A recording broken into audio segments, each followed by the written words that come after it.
জান্নাত আর জাহান্নামের মধ্যখানে একটা পাহাড় আছে, আরাব পাহাড়। কোরআনে একটা সূরা আছে সূরাতুল আরাব। বাবাজি তাদেরকে বলা হবে আরাববাসী। বাবাজি ওই পাহাড়ের উপর তাদেরকে দাঁড় করানো হবে। এক নজরে তারা জান্নাত দেখবে, আর এক নজরে তারা জাহান্নাম দেখবে। জান্নাত দেখিয়া আফসোস করবে, আশা করবে, জাহান্নাম দেখিয়া কান্নাকাটি করবে, কষ্ট ভোগ করবে। অন্তরের কষ্ট দিয়া আমার আল্লাহ মাফ করে তাদেরকে জান্নাত দিয়ে দিবে। নবী বলেন আয়েশা রে, 2 নম্বর পরিচয়, আমার উম্মতের আমল নামা ডান হাতে হবে।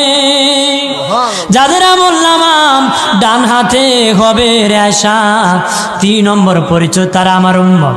3 নম্বর পরিচয়, আমার উম্মতের মধ্যে অনেক শিশু বাচ্চারা ইন্তেকাল হয়েছে, ছোট্ট ছোট্ট বাচ্চারা ইন্তেকাল হয়েছে, তারা মরে গিয়েছে।